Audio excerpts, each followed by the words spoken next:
Game number 1, another best of 5, everybody. We got another show match coming up. Team against Team NameChange. And if you missed it with the last show match, this is pretty much to raise awareness for a crowdfunding effort that Team currently has, because they want to travel to North America. There's an offline event that is scheduled to happen at the first weekend in February, and in Miami. That's where it takes place. And it's, I mean, the first offline event in quite some time, especially when we're talking about potential international play. Obviously, we had the Masters Clash in Paris, but when it comes to NA, this is the first event in a long, long time. And Team would like to represent Europe there. They would like to go there, but of course, there's a bit of a problem since there's not really a whole lot of organizations in Europe right now that have the means of sending them to NA and let them play there. So what they're trying to do is they set up a GoFundMe. It's linked in the video description if you're currently watching this on YouTube, and you can check it out there and help them to achieve that goal. But currently I think they're halfway towards that goal, and it's all about trying to fly there and show the NA boys how it's done. Now, if you are from Europe and you want to see a European team kick some NA ass, then you might want to support this. If on the other hand, you live in North America and you want to show those pesky Europeans that the USA is simply the best, what better way to prove it than to support the effort of Team and then see them getting slaughtered by the real Heroes of the Storm players from North America at the event. That's the way you have to look at this. But yeah, either way, check out the link in the description and look for the details. They have obviously also a bit of content planned if they're able to go there. But in order to raise a bit of awareness, we now have show matches. We had the one against Inding for Ruby already, and now we have the one against Team NameChange, with very likely more to come. So Rega gets picked again. The doggy is very high up in priority these days. Kea locks him in. We got bans here in Tomb of the Spider Queen on Jojo. Also quite powerful. Jojo has actually seen a couple of changes in the patch, and she has seen some buffs, a couple of tweaks also, especially around the level 20s, but other talents as well, so a little bit back and forth, but she's definitely still quite popular. The ban, on the other hand, against Maiev makes perfect sense. If you watch the games against Inding for Ruby, then you know what Ultralis can do if he gets his Maiev here, so that's pretty crazy. That allows Junkrat to be taken again. So we have Dino now picking up Junkrat for the interrupts against any potential turn-in. We got a Hogger here too. And it's interesting to see the draft, because Team is currently a little bit like trapped in this. We want to, on the one hand, show the viewer something maybe a bit more exciting. We want to do a little bit of a fan service, maybe draft a hero every now and then that is not necessarily straight up in the meta. They did that yesterday with Probius and Kel'Thuzad. But at the same time, of course, this is also a little bit of an exhibition match for them, where they want to show everybody how good they actually are and that they deserve to go to NA. That team obviously has now won the X Cup Summer, they've won the X Cup 4, they won Meta Madness. The guys are really, really good, but still, if you want to raise a bit of awareness for GoFundMe, you want to showcase your best play. So they are in this weird box right now where they want to entertain but also please at the same time. And it created some really fun games the last time, so I'm looking forward to today. We got Urel and Vala now taken, so we could actually see that double support style with Vala again, an auto attack style, but this is still Tomb of the Spider Queen, so it's possible that we see multi-shot instead. Oh, Stitches and Tirana. You see, this is exactly what I'm talking about. They aim to please. So that's already one for the fans right there. We got Stitches and we got Tyrande for the hook into the stun. And then Ultralisk can come in with potential additional CC. I mean, Carrigan. Okay, she got banned. I was just about to say, Carrigan might be an option now that his Maiev is banned out. But with the draft that's here, Team NameChange immediately said like, that ain't happening. Well, let's get Carrigan out of there too. Double support, yes or no? That's the question. And the answer is nope. Nope. We got Garrosh and Blaze. So a pretty hefty frontline here. I mean, Urel, Blaze, and Garrosh. Whew, baby. There's a lot of tanky heroes at the front with also escape tools that they can use against Stitches. And the last pick for Ultralisk has now needs to deal with this somehow. Also creates a lot of space for Vala, of course. And they go for Kel'Thas. Or not. We'll find out as soon as the game starts and someone crashed the lobby. Okay, as expected, there were a couple of misclicks involved and we're gonna go over them in just a moment, but let's introduce the lineups and the players first.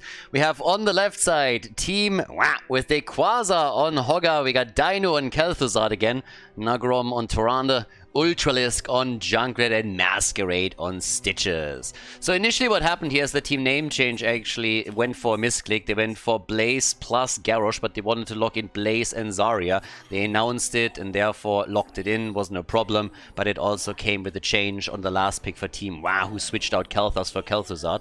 So we have on the right side, therefore, Casper on Urel, Kea on Rega, Hornio on Blaze. No game, no life with Vala, and Garflo is playing Zarya. And Zarya obviously makes a lot of sense. You could play this also with a tank plus 2 side laners and really try and create space for Vala, but normally when you're playing an auto attack style, even with a multi-shot style, and you play her as the only damage dealer from afar, you really want to keep her alive. Oftentimes that comes in form of a double support, but what we have here is a beefy front line. They got Zarya together with that, and then can provide shield plus heals with Rega. So it's all about no game, no life, trying to come in with the auto attacks, not die, so he doesn't lose any of the Gambit stacks. And yeah, we'll see if they can pull that one off. Now Rega is going to go into the totem build, very likely. I don't expect any deviations away from that. It's just way too strong and popular these days. But we'll definitely have to keep our eye on Stitches and Tyrande, who will work in tandem to go for hook plus stun. And of course you have some extra damage from Dino, who's, yeah, doing exactly that. Beautiful combo here, but a bit too early and not really in a position where they can threaten Hornio just yet. It's good stacks though for Kel'Thuzad. So the baseline stacks are coming together for Dino already. He picked Kel'Thuz the last time against Inting for Ruby on the same map, with pretty decent success. I mean, they absolutely stomped there. And of course, they are the team that is clearly the favorite here. There's a reason that they want to go to North America and play against the NA teams, and that reason is that they are currently the best team in Europe. Now, you can always make the argument that in most of the tournaments where they participated, they played with Xaylia instead of Nogrom. But at the same time, the core of the team is obviously still here, insanely powerful. Masquerade in particular, probably the best tank that we have in Heroes of the Storm in the West right now. I mean, that guy even wins in NA, where he is playing with a pretty significant ping, so it's quite the accomplishment. But as we're now heading into the mid-game already a little bit, well, not quite yet, we're still in the early game here. We got 0 kills, but we got the camps taken, we have level 4 talents kicking in, and of course, Vala is currently working for one attack after another, just stacking up her level 1, and try to get some hits in. We have on level 4 the armor of the Arclich right here. And, well, off we go. No game, no life. All the way up at the top is already doing his thing. And over here in the middle, another hook, another stun, and another combo from Dino. Nicely done. Yeah, so good job. So with that, we have him on 13 stacks very early in the game, and not even at the 3-minute mark, and he's just getting one hit after another connected, and they go for the kill. Kea is the first one to fall. She gets hooked and murdered. So Rega is down. It seems like Garflo is also dead. That makes 2 of them. So an easy double kill for Team WA as they are taking them down here. Level 6 therefore kicking in for them a bit earlier, but look at the towers. They already break through the wall here, and that's something that they now pulled off against multiple teams. A lot of early structural damage, which is just, I mean, it's just crazy. Normally you hope that you can damage the towers a bit before the web beavers arrive, but they've now broken through the entire top lane, and as soon as they start to turn in, those spiders are gonna wreak havoc on that lane. We have, in total, 49 gems for them, so in just another second they will have enough for the first objective. Could go for the second one here. By the way, level 4 this time, the Earth Living Enchantment, so we don't see the totem here on level 4. And, well, the healing totem, of course, and not to be mixed up with the Earthbind totem, which is what normally the build is all about, especially when we're talking about level 1, level 7, 13 and 16. So, for now, it's a talent advantage for the blue team, and of course they can start with the turn in here. 19 stacks for Dino, don't make things easier for Team NameChange. Vala at least doesn't get caught here just yet, but she's also not sitting at a whole lot of stacks yet, so she's currently at 30, which isn't really too much, and there's another hook, and that could be the end. Vala down for the first time. That's 5% lost on the attack speed, so the first Gambit stack is therefore gone. 3 kills to 0. Yeah, well done. Nice job by Masquerade in particular, who is connecting these hooks pretty easily, and that's before level 13. Before he gets the extended hook range, which of course makes that so much more dangerous. And there's another one! Get over here! Honio thinks he can get away, gets hooked, but is still able to escape thanks to Kea, who comes in with a quick heal just to save him here. But that one was still close. Yeah, the next fight down at the bottom of the map has not only sacrificed the entire wall, but look at the fort. That one is nearly gone too. So even without the objective, the blue team is just murdering it here. Casper is trying to get out and is able to escape, at least for now. Good for him. The rest of the team, though, is struggling to keep the defense up at the bot lane fort. And let's not forget that the gems are all there for the first turn in, and they're very likely going to get that one soon. Hornio himself, 25 gems! Oh, gets even body blocked here on the escape attempt. But Masquerade wasn't able to hinder his escape long enough for them to get the kill. But still, there is the turn in now. And the problem is obviously the lead in experience plus how many of the structures they've already destroyed. So, a very good start for them. Team with a real nice move here now. They can come up to the top lane, try to go for the fort. The one at the bot lane has already fallen as Junkrat slowly poked it down. And there's the quest completed. Not even, I mean, before the 6 minutes. Before the 6 minutes are over, he completes the quest, and now Blaze is in trouble. He's the one with 25 gems, gets out with the jet propulsion. It is Hogger, though, that falls. Uh-oh, but all the gems are gone. Someone has to cover that. Kea, no. She's trying to get close enough and is not able to catch a lot here. Urel was able to get some, but here's level 10. Another kill against Vala. That's another stack gone, and that means that 10% attack speed are now destroyed by those kills. Team absolutely on the move right now, doing really well here. They're even diving behind the fort in the mid lane now in an attempt to take Zarya apart, and she's not going to stand a chance here. Now Masquerade might die too, but they still get the kill, and here comes the rocket ride. Oh yeah, baby. I love that ult. If you play with that ult, it's just so much fun to see. So they actually go for the rocket ride and can combo it off a bit with a frost blast as well, which we're definitely going to see a bit more often. Let's not forget that we also have the shockwave, which, by the way, the Quasar just YOLO'd out, trusted in Masquerade's hook, and apparently that trust was not really, warranted. Not really justified. Now, either way, we are at level 10 abilities for both teams now. We got level 11.5 versus level 10. We have nearly all of the forts destroyed after the first Web Weaver wave. In and of itself, already pretty crazy. But now the control over those mercenary camps is just... yeah, it's just fully in the hands of the blue team. 15,000 damage for Vala. Not too shabby, but you compare that to the 16k that we have for Stitches, the 18,000 for Hogger, and then Khaldor with 22,000, and it's obviously a huge gap. Casper with 39 gems, nearly falling here. Masquerade with another big hook, and they're forcing the bunker of Honio, and it might still come to the kill here. Yeah, they go for the bunker. They completely caught him off here. He's fully surrounded, and Blaze goes indeed down. Another kill for the blue team. And they are closing in on level 13 as they get closer and closer to the next one. Very well done also. Hogger blocking the path of Blaze as he was trying to escape. Had to bunker up, could still not escape there. And now they are just moving down to the bot lane in an attempt to take Casper down, who holds the ticket back into the game for Team NameChange. 43 gems and very well... so much for that. Gets out. Simply says, see ya boys, I'm out of here. Yeah.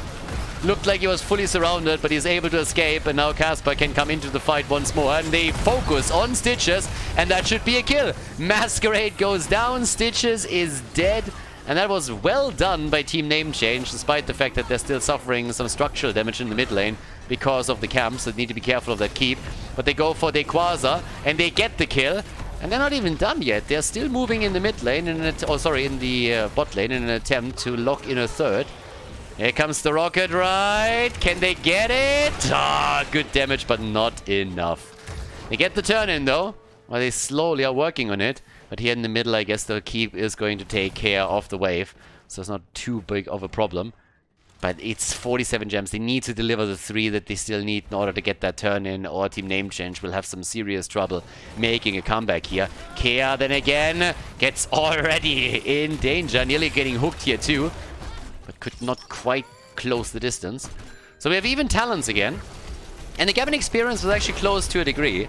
So once more, another ult, this time from Khaldor, connecting with Zarya, but she already had the shield out, so not a problem for her.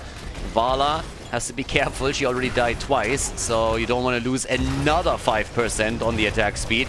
And there's the shield. Red Web Weavers are now going to touch ground soon, TM, as at least the Space Goat has turned in at the bottom of the map.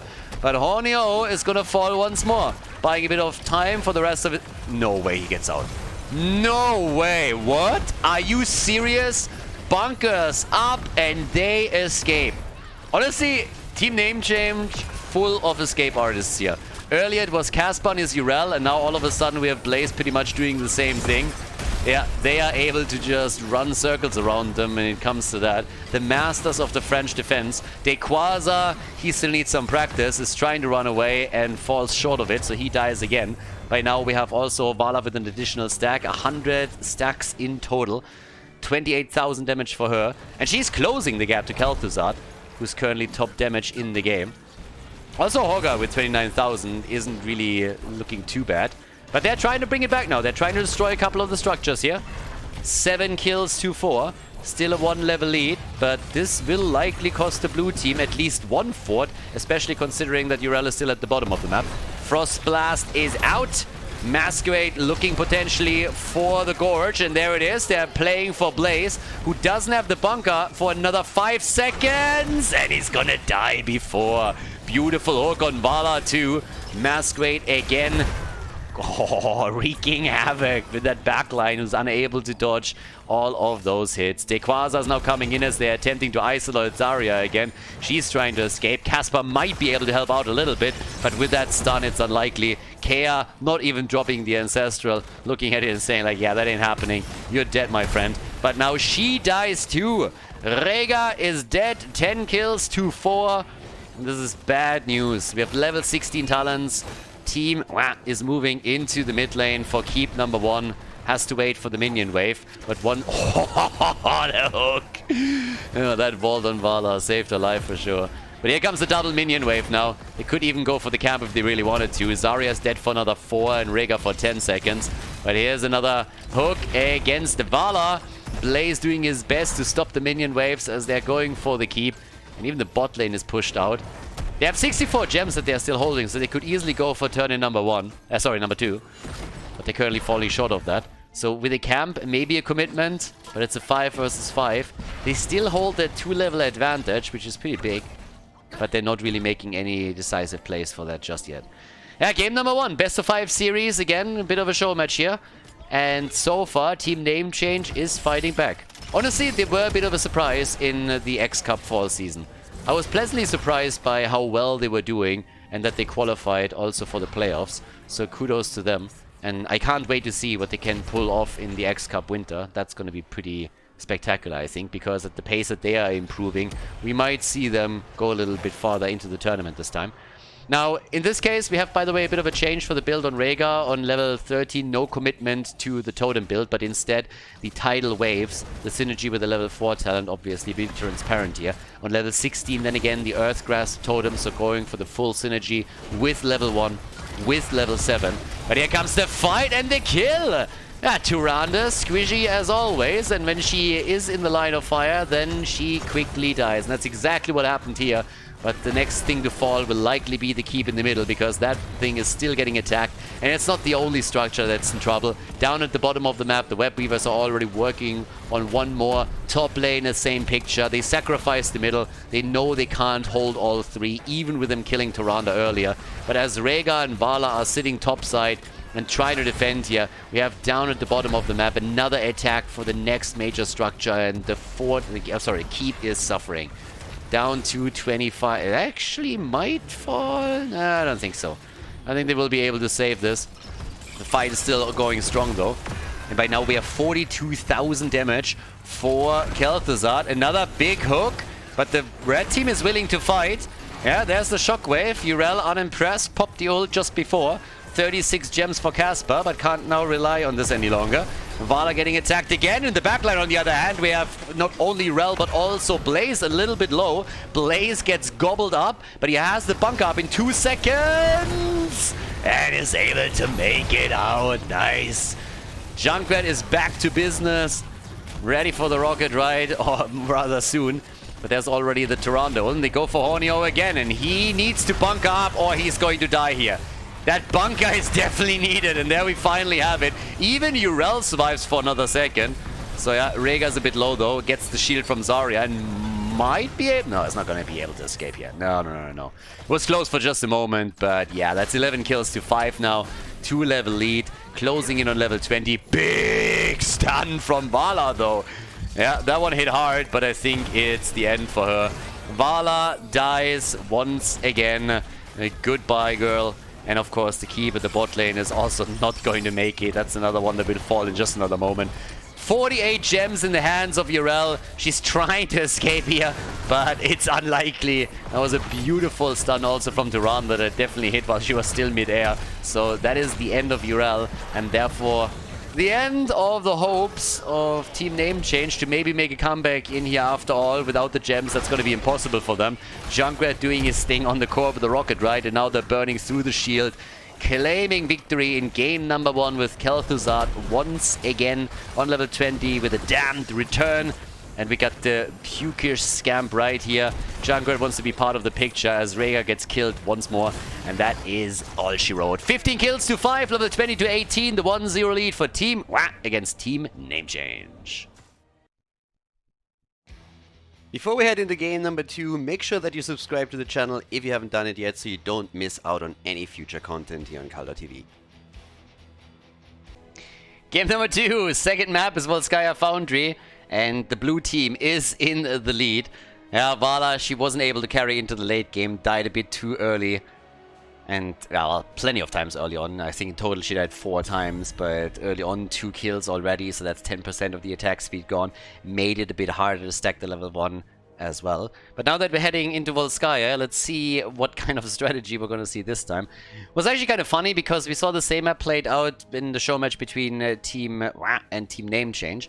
And at that point, we had, I mean, the objective more or less ignored. I think we saw in total 2 protectors, one just taken for the lulz. The first one also not really having an impact, was more or less wasted, so nobody really focused on the objective at all. We'll see if it changes here. Maiev gets banned again. It's pretty much the Ultralisk Respect ban at this point. If you watched any of their games, you know why. But here comes the Brightwing ban, so we'll see if they're... Especially from the perspective of Team... It's obviously interesting what they are now going to draft. What are they bringing here where they want to shake things up a little bit? Because I still expect them that they want to use this also as a bit of a fan service. And, well, as we're talking about it, guys, once again, like, this is a show match organized to raise a bit of awareness for the fundraiser, the GoFundMe that they have. The link will be in the video description. You can check that out. It's all about sending them to North America, to the offline event in Miami, and let them play against the NA teams, let them represent Europe there. So if you want to support that, you can do that. Link is in the description. For now, we got Blaze and Brightwing banned out. And of course, Stukov also eliminated again. And time to shine. Rhaegar first pick once more, yes, no?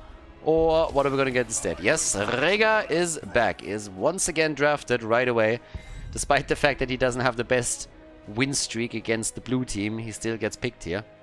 And we have to obviously state right away, this isn't really a series played on our level. The blue team wants to go to North America for a reason. They're the best European team right now. So there is a skill gap. And that's exactly what we're talking about. Them also drafting maybe a hero or 2 that are more of a fan service than straight up down the meta line. We got Dequaza on Sonya and Dino on Falstad for now. So already some global plays that they can make here.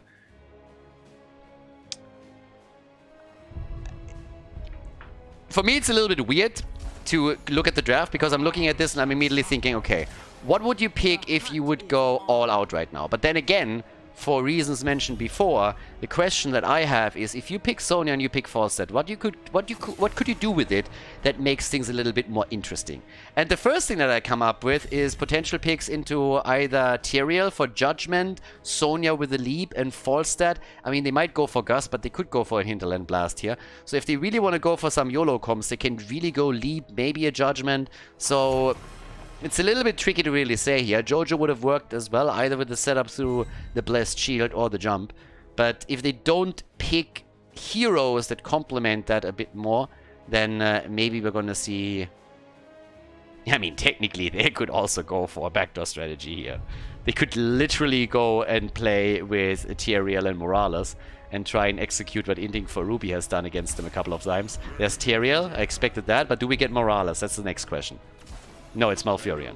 So we could literally see Judgment into Leap, and then either Falstad playing it safe and going for Gust or Hinterland Blast. But if they would have drafted Morales here, they could have gone for a backdoor strategy as well. So, yep, here we go. Now, that opens up a few more opportunities also for the last pick, because keep in mind, Ultralisk is usually the one that plays Maiev for them, that plays Kerrigan. Both of them were banned on the last map. Maiev is now also eliminated here, but this is a big map, so you could also think about Illidan, for example, on this one. Now, we get Mal'Ganis and we got Hanzo. Greymane would be another choice, by the way, with the potential Sanctification from Tyrael. If he doesn't go into Judgment, that would also be a play. So, will be interesting. And they go Tracer. Alright, so we got Malfurion, Tracer, and Tyrael. Oh, that's dirty already. That's a dirty comp right there.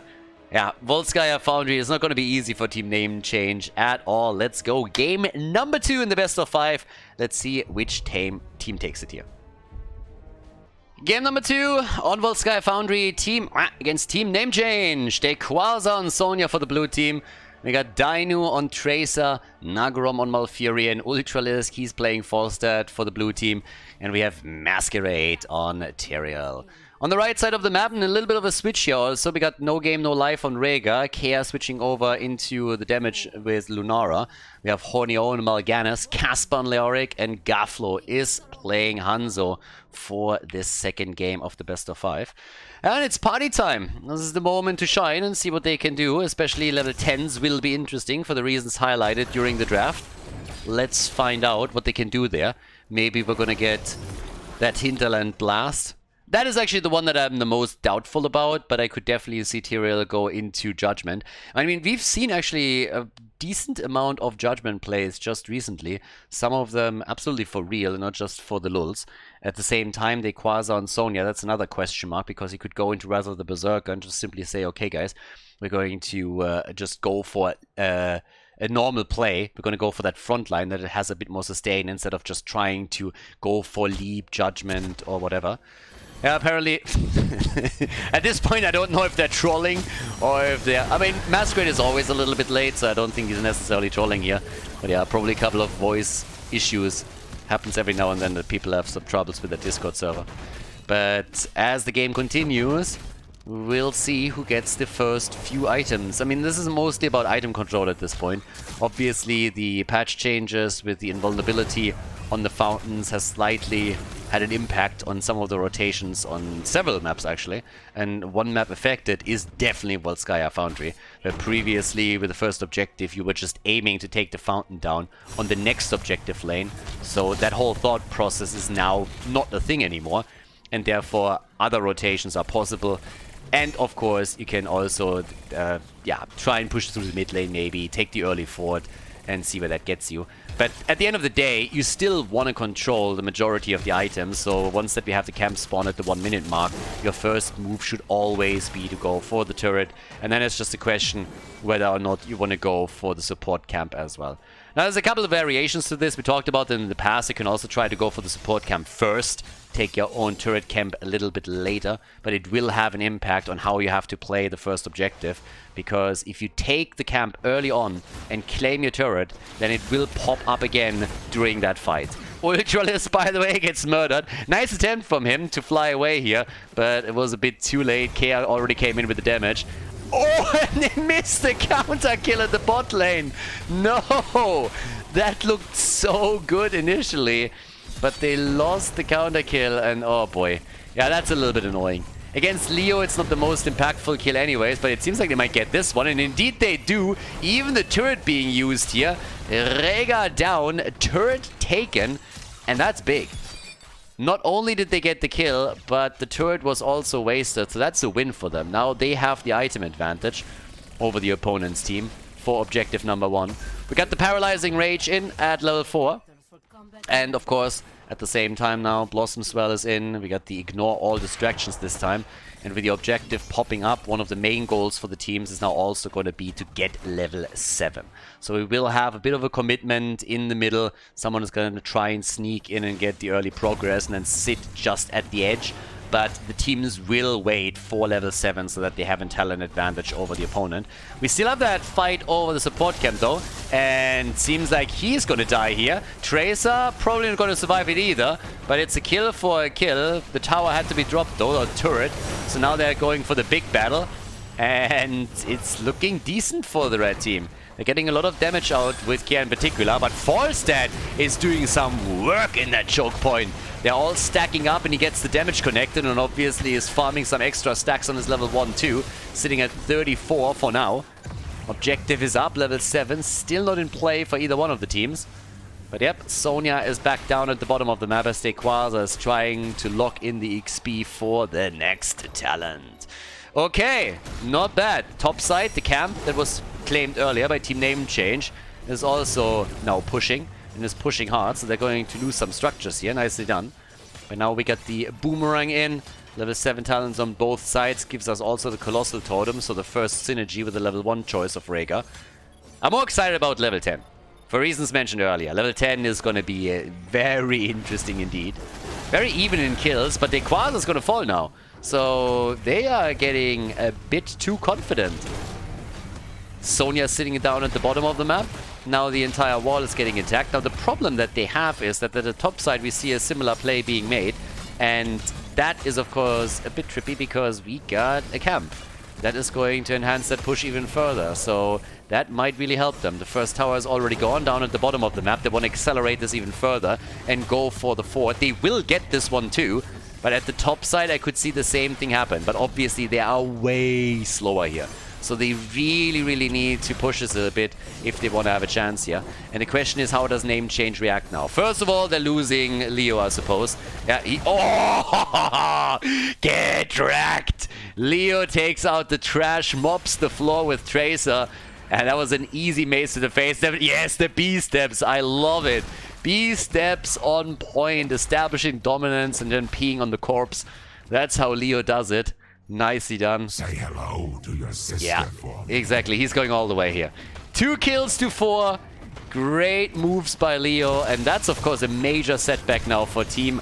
Even the camp down here is going to be stolen. That's another problem. They lose the item. They might even lose Masquerade if they don't... Oh, but instead it's Rhaegar who falls. That might be them overreaching just a little bit. Seems like Onyo is also going to fall.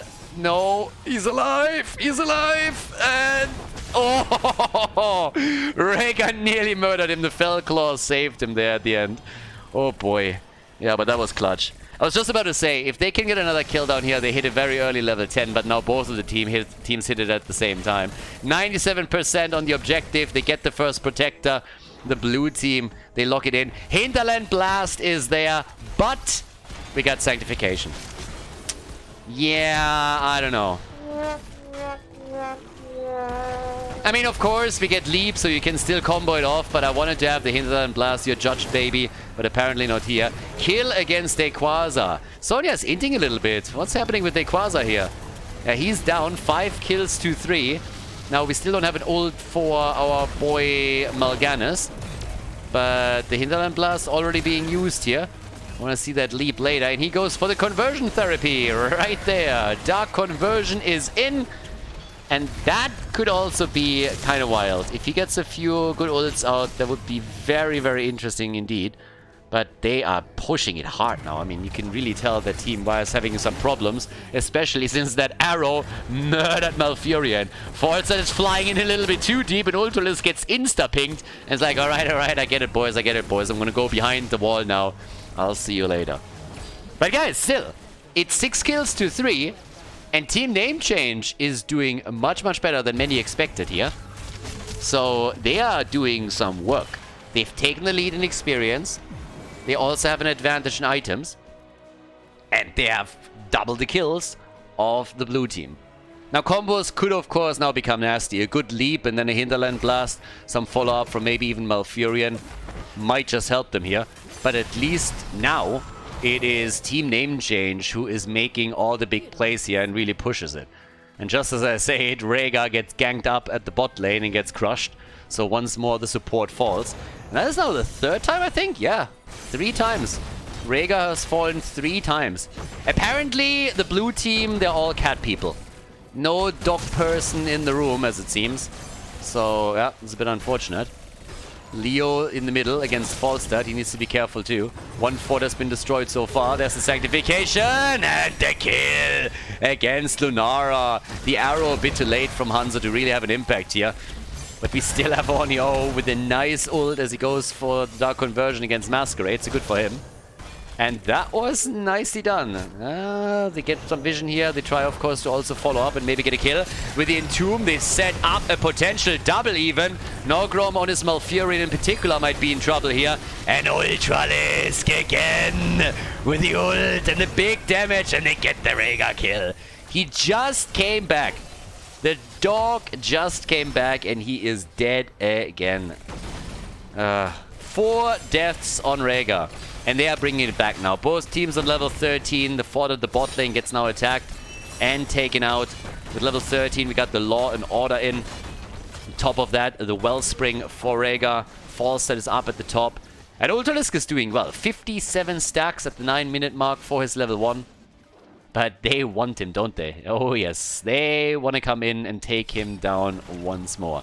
But the fight turns quickly, this time towards Caspar and Hanzo, who gets crushed, as does Lunara. The double kill team pulls ahead in kills.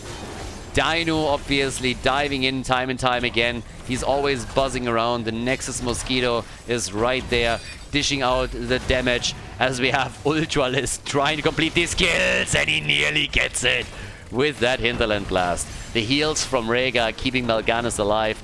34,000 damage now for Tracer. Falstad has 29k, and they take another fort. So 2 of the forts are down.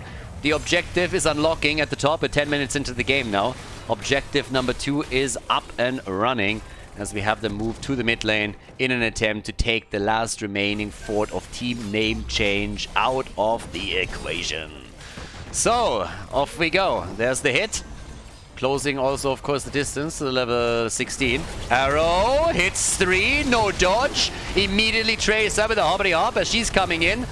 Gets jumped by Lunara, and that's nearly a kill, and there's the double. Once again, it's our man Leo. He's definitely hitting them out of the park today. We need that baseball skin, because that was a home run. Hits 2 of them at the same time and locks in the kills for them. And shortly after that, Malfurion also falls. That's 3 down, and the gap in experience is closed again. Leo, definitely MVP here for me with some of the plays that are being made. The only thing that you can criticize, he didn't die yet, so no real value on the trade. That's kind of unfortunate, Kappa. But we have level 60 now, and that means full-on synergy with the totem for Rhaegar. All of the utility in the world, and this is looking awesome. Yep, 8 kills to 9. Both teams on level 16. Fort in the mid lane, about to fall. And I like it. I like it. This is actually a very even game between the 2 teams. And it's always a back and forth. I mean, the entire time, one team pulls ahead, and then shortly afterwards we have another team fight that gets turned, and we look at a completely different game. So one punch for a punch here, time and time again. Falstad, of course, with the global as the game continues, can play a huge role here. He can go for macro plays and really control these side lanes quite easily and give his team also a lead in experience in the long run. With 79 stacks on the level 1, he's also looking at some serious burst damage that he can offer. And Falstad is doing exactly that, by the way. He's already pushing out the bot lane, as you can see, or has done so a second ago. So that's pretty big. That's definitely something that they need to be very careful about. As the fight continues, once again, the birdie is already here, and they're making the plays now. They're trying to go for Onyo on his Mal'Ganis. Wants to go for the conversion, can't. Gets put on a short cooldown. 5 more seconds. Beautiful play from Tracer. Baiting him in first. He uses the ult, recall from Dino, resets the ult on Mal'Ganis, and then they can get the kill in that small time frame. Nicely done. Now we have Tyrael taking over at the progress. on the checkpoint top side, and the blue team is pressuring once more. Falstead with 83 stacks right now. Even kills for the two teams here. And Leo pushing back the bot lane after we've seen all of those minions move in. So Falstead, 39,000 damage. Easy second damage in second highest damage in the game for him now. And yep, there's another quick bomb. And there's the kill! Hinterland Blast! Bye-bye, Hanzo. Nicely done. Ultralisk following up and finishing what Tracer started. The slow obviously helping out even further. They get another 2 kills. They lock the item in. Big item control now for them. 2 turrets in the hands of the Quasar and Dino. Top side, that's where we have Tyrael now locking in the Protector. And they can with that move in for the first keep of the game. The only one, by the way, that hasn't died in the entire game yet is Tyrael. Tyrael hasn't fallen even once. Masquerade so far undefeated. Level 20 also very close for the blue team. So Storm Talons are definitely a possibility with this push here. Honyo moving back out. Needs to be careful with his ult for reasons mentioned earlier. Dino attacked. Dino low and he's dead. Tracer is down, and here come the upgrades with level 20. Falstead goes all the way into the call of the Wild Hammer right here and could set that up. Has the ult up another 25. There's the leap into the backline and a kill on Lulnara. Malfurion is also dead, though the geezer with the green beard is gone. Bye-bye Boomer, as the Sanctification seems to be saving Masquerade, at least for now, in Sonya too, but Quasar gets attacked and finally falls. Masquerade also the center of attention here. Shortly after that, Casper can't get close enough. The spray game on point, and he's able to get away. Another kill, by the way, from Rhaegar as he takes down... from Falstead as he takes down Rhaegar. But the birdie still gets eliminated by Hanzo a second later as Hanzo goes for the Nexus Morhun variation and drops him. So now we have level 20 versus 20, both teams with 13 kills. And boy, is this a game. Now, we have a game changer. Buried Alive now taken. Big one for him. So this can really decide the entire outcome. And so far, Casper has played a very, very strong game. If he can land a good Buried Alive, he could definitely change it. And, I mean, really just flip the entire game in favor of his team. At this point, it's dead even. Same talent, same experience, pretty much. Same kills, same position on the map. Small advantage now with that healing beacon claimed. Rhaegar hasn't made a choice yet on 20. But this is definitely a bit of a highlight. Casper is already is completing his level 16 now. But all eyes on Leo for sure in the next few team fights. If that Entomb lands, he can do a lot with that. But okay, we got, for now, another camp stolen by Team NameChange. And, yep, here comes Rhaegar with a pit fighter. All right. So, we are starting to see him. I honestly expected the upgrade, but nope, they didn't go for it. At this point, they're just going ham on that. But yeah, let's see how much of an impact he can have in these fights now. Pick fighter for no game, no life. And the attack against Tonio. Rhaegar coming in again. That lockdown with the Colossal Totem is just crazy. Yeah, that thing is just nuts. Next objective is going to spawn at the bot lane, by the way. If they even go for it, but at this point you have to still consider Falstead and his ability to then move to the top lane and push it. So this is the problem that I highlighted a bit earlier today. And this could be a real big deal. Buried Alive is missing, and that is rough now. That opens up an opportunity for Team to get aggressive. They were of course holding back a little bit because of Leo, but now that the ult's on cooldown and they're well aware of it, they can start to go aggressively for that backline. Even using the Hinterland Blast here. Masquerade is already falling back. No, gets interrupted. Would have cancelled it anyways. But can they make a play here?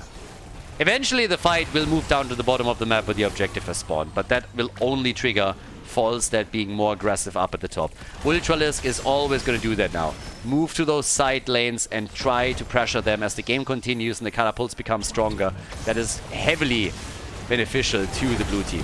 Arrow comes in, only hits Malfurion in the back, Everybody else dodged out on it, but Dino is low, moves back out of the fight. They're turning it. Beautiful sanctification from Masquerade as they're coming in. They take Leo down, and it's not looking good for Mal'Ganis. He dies too, couldn't get his ult connected, and now, of course, they are chasing. Another attempt by Falstad. Good move from Rhaegar, though, stopping him cold in his tracks as he was attempting to go for the big boomerang. He has 120 stacks now on his level 1, 180,000 siege damage, 65,000 hero damage. The only one that's higher is Tracer with 78k. Well-coordinated fight by Team as they are looking to take the first keep of the game out. 30 seconds for Mal'Ganis. 15 for Leoric. The keep does not stand a chance here, of course.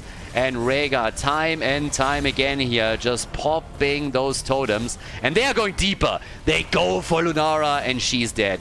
Lunara is down, and that might open the opportunity to go for the core here. Masquerade is definitely thinking about it. They have the Hinterland Blast. The Leap, on the other hand, does not connect. That was an opportunity to lock in an additional kill. The arrow not dodged, but they go for the cleanse here with the Nature's Cure. Nicely done by Malfurion, keeping everybody alive for now. Hanzo falls victim to Tracer as she takes another kill, 17 to 13, and they still whittle away at the hit points of the core. And of course, the Sanctification is now back up. 2 seconds, there it is, and they can finish here. Tyrael exploding is gonna drop another 5 if it comes to it, but first we got the kill on Rhaegar and Mal'Ganis, and that definitely seals the deal in game number 2. Team in a very entertaining second game takes it on Volskaya Foundry against Team NameChange. Nicely done as the blue team pulls ahead and takes the 2-0 lead. Well played.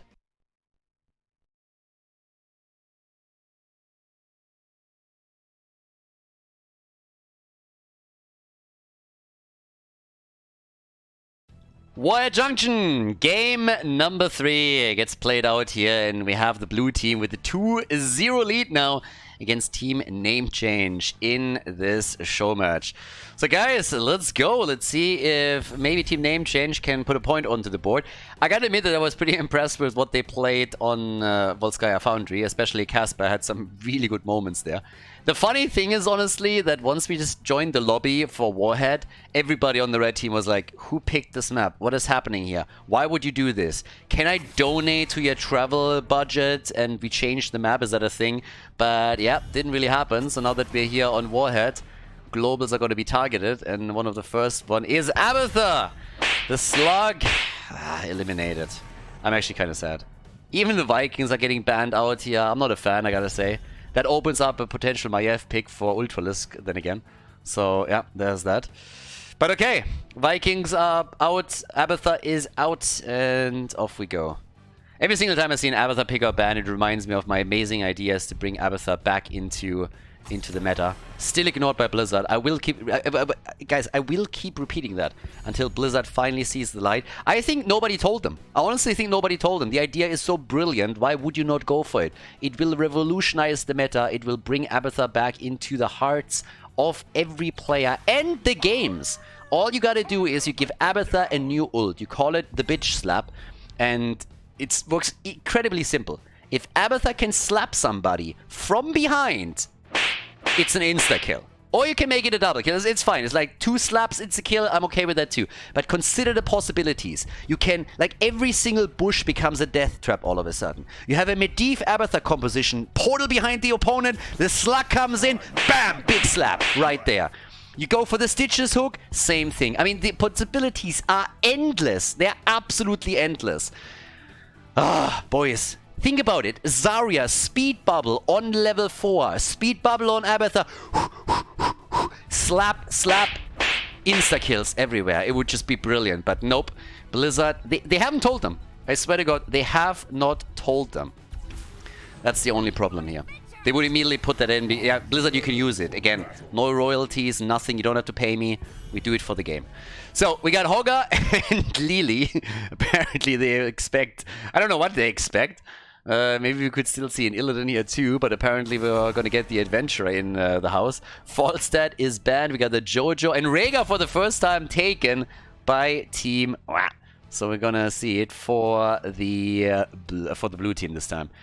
Yeah, Imperius, Hogger, Lily. They're going wild here.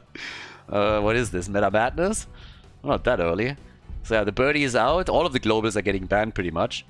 And I just want to see what exactly the blue team is thinking here. I'm waiting for this, you know, one pick that would justify the map choice. Because the one thing that pretty much every single player kind of agrees on is that the map is just shit. So yeah, nobody's really the biggest fan here. Which is actually kind of sad. People are always like saying, we need new maps, we need new maps. And honestly, it's bullshit. We don't need new maps. We need Blizzard to fix the maps that we have. Can you imagine if they would be able to finally balance, like, mines, if haunted mines, if they would be able to fix, for example, Blackheart's Bay, and make them suitable for competitive? That would actually be really good. So we don't need new maps. People have trouble enough to remember how the objective works on the ones that we have. They just need to make sure that the ones we do have and that are currently garbage, that they get fixed, balanced, and can then even be played in competitive. Now we got Jimmy and we got Garrosh. Okay, so Garrosh, Johanna. Again, this Johanna side lane play that we've already seen once now. Let's see what we're going to get with that. And there's Karazim and Kerrigan. Alright, so Hogger, Karazim, Kerrigan. Double support together with it. I mean, that's a deep dive comp right there. Everybody can dive with the exception of Lily. So, double dragon. I want to see the double dragon, baby. Nah, that's kind of wild. And no real range damage. You can go full serpent on this one. But that's about it. And Medivh on the other side. Not really that aha pick for the blue team that I expected, but well, we're going into Warhead, everybody. So let's get going. Game number 3 in the best of 5 show match between Team WA and Team NameChange. Warhead Junction, map number 3. Dequaza on Johanna this time. The side lane Jojo once again with Dino on Reyna. We got Ultralisk on Medivh. Nagrom on Rega, and Masquerade is playing Garrosh. And on the right side of the map, trying to put a point onto the board finally, we got Honio on Imperius, Casper on Hogger, No Game, No Life on Karazim, Kea on Lily, going for the Serpent sidekick here on level 1, and Gaflo is playing Kerrigan. Okay, here we go. Let's see what they're gonna do with that. Can they get some nice kills in here? Because at this point, we have a lot of sustain for the red team, thanks to the double support. But can they get the kills? That's the bigger question. And currently, it seems like they might even get the first one against Masquerade, but then the fight turns, and it is Hornio instead, who is the recipient of all the damage. Interesting jump here from Kerrigan. I mean, that must be part of the new choreography, as we have the cheerleader skin for her. But that's a double kill early on for the blue team on this map, and it seems like they're trying to get another one. Yeah, Masquerade was hoping to get close enough, but here comes the portal, and Medivh does what he does best, pissing people off. Honestly, once that we have the added talents for Rega, can you imagine how annoying this is going to be whenever Rega is going to move? Yeah, Masquerade is dead. Masquerade is down. But can you imagine how annoying this is going to be when the portals pop up and Rega comes through and just drops his totem and just locks everybody down on the other side? That's going to be ridiculous. So we'll see how that's going to work for them. As it stands, we have on level 1 already the Zealous Glare. Honestly, every single time, like, I can't be the only one here. Shouldn't that be renamed?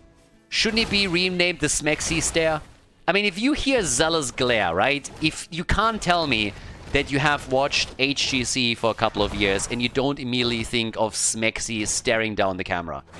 I mean, honestly, he won the staring contest against the camera. That's how good that kid is. So, yeah, that Zealous Glare should be renamed for sure. Kerrigan, I'm not quite sure if she can carry again today, because right now it's not looking too good. They get 3 kills in total. With that portal, they would have locked that in for sure, but down they go, 5 kills to 1. And that is a lot of early damage. On level 4, we even see the thirst for battle. Seems like Masquerade is quite bloodthirsty here, so no Indomitable this time. And they break through that bot lane. Both of the towers are going down, and that's just getting nasty. Yeah, Casper is sitting here too, and yeah, Masquerade. Yeah, he gets out too. I mean, there's always the portal, right? If you, oh, well, portal control is quite important, and there's a little bit for Team NameChange. but it's not going to be easy to control Medivh here. We'll figure out also sooner rather than later, honestly, at the pace this is going, whether or not he can complete the baseline stacks. But I'm not so sure if Team NameChange is able to stop him from accomplishing that. I at least won't hold my breath. Talking about it, guys, I actually lately have, like, for some reason, I don't know really how that came up, but I realized that I think I tried it again, right? Everybody of us, like, every now and then we hold our breath just for fun, especially when we're kids. And I tried it, and guys, I was absolutely horrified with how bad I got at this. So right now, I already said, hey, that needs to change. So at this point, some breath-holding techniques and practices are going to come into play. Because I barely managed 45 seconds, and I was like, I can't remember, but I thought I was way better at this a couple of years ago. And with a couple, I mean like 10, 15. But yeah, it's actually kind of crazy. Not something that you usually do, but especially with all of the cycling, you know, I thought, okay. But then again, obviously, when you cycle, you don't really hold your breath or anything. It's quite the opposite, actually. Fast, shallow breaths, if anything. So yeah, definitely something that has to improve a little bit. So it was kind of interesting. A little bit of a side tangent, I know.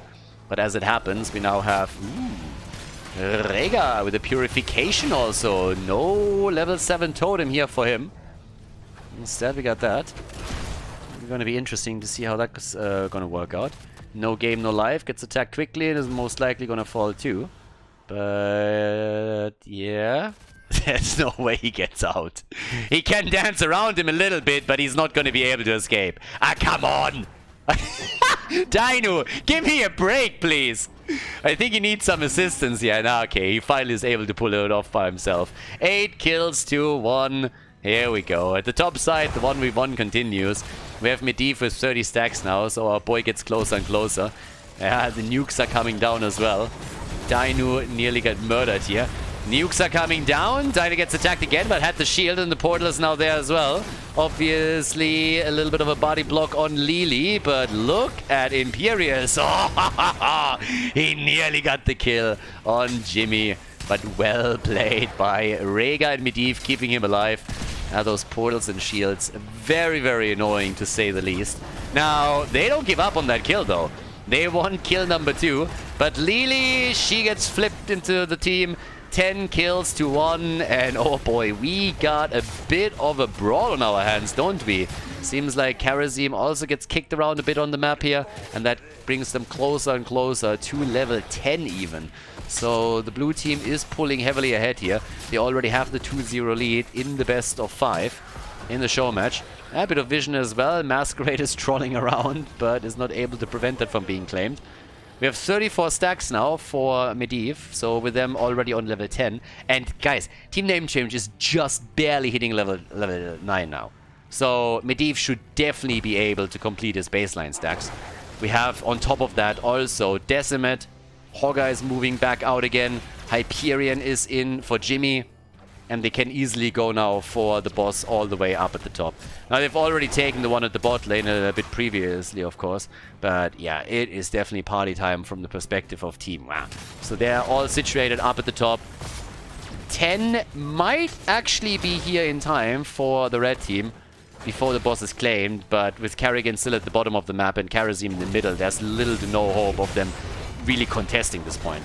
And then again, that timing might just work out, and look at this. Blue team is abandoning it. Instead, they're focusing on the team fight, but Karrigan is coming into the back line. Wants the kill on Rega. Self-ancestral for the doggy keeps him alive. 35 stacks for Medivh. Dino gets attacked too. They got a lot of nukes here. They definitely got a lot of nukes, and they want more. Those greedy bastards. Look at them. Masquerade also wants one. Yeah. So, for now, we have 11 kills to 1. Oh no! The delivery system! They try for the kill, but here comes the Hyperion too. Oh my god! Jimmy! He gets bursted down. No chance for him. Medivh completes the quest then again. So he's at least done and didn't die. Time to feed, baby. And as all of this plays out, yeah. There it is! There it is! Well done. Medivh is down. Once he completes his quest, it's immediately time to feed. Like, alright, Leroy goes all in and dies instantly. 11 kills to 3. They're said and done. Nukes everywhere. Absolutely everywhere right now. Yeah, Masquerade, he's gonna be murdered too by Kerrigan, isn't he? No! He survives! Kerrigan instead went too deep and goes down. The B steps on point for Masquerade. Bit of friendly banter over here as another nuke is about to go down. Dino also keeping them away with another penetrating. I mean, boy, they are just all over it, aren't they? Masquerade a bit low, but still alive. Flips over Karazim. No game, no life is able to make his way back out. And apparently Johanna had enough. She's not even coming to the top lane. She's at least moving down to the bottom right now. I'm just saying, okay, guys, I'm gonna focus on the lane. I'm gonna focus on the actual objective of the map a little bit. 13 kills to 3. Yeah, we got level 12 in.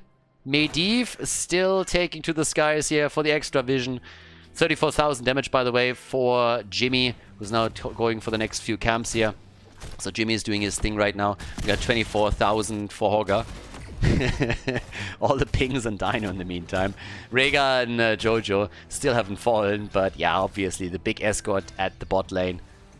Gavlo with Kerrigan is trying to take that one out, and it's just full-on camp control that we're seeing from the blue team, for now at least. Yeah, they also get level 13. Ultral is obviously quite happy that he didn't die before his quest was completed. Is now able to also bring a bit more damage to the board. It's currently second highest damage dealer for the team. And they're still going here for a bot lane attack against Kerrigan, but they can't get close enough with Garrosh to control her. And talking about control, the top lane control might just go to Team NameChange, as they are now going for the boss play, and they're already breaking through the top 4, as you can see here. The problem is that the blue team has kind of sniffed that out and saying, like, guys, they are probably topside boss because nobody's reacting to our push down here. And instead of trying to rotate over and contest it, they just barrel down on it and say, guys, it is on.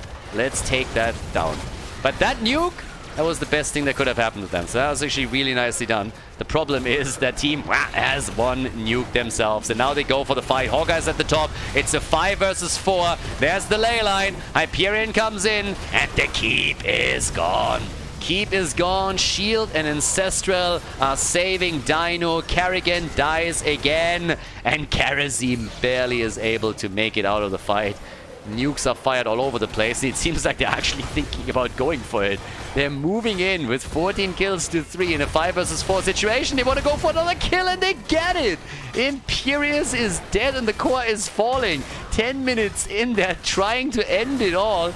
Another nuke is already getting fired time and time again as the core is just telling them, get the hell away from here. But yep, it's party time, and it seems like the red team just doesn't have enough here. They lose Lily, they have 29% on the core, and this should be a game, everybody. The nukes can't stop it, the core falls, and team locks in a 10-minute game. 3-0 victory in the best of 5 for them. GG.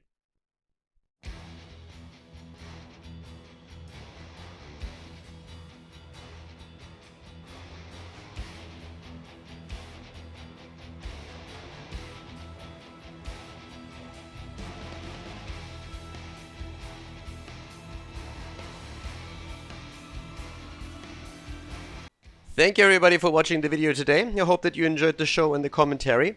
And keep in mind that the spoiler protection that is going to run for the rest of the video is made possible by all the support on patreon.com.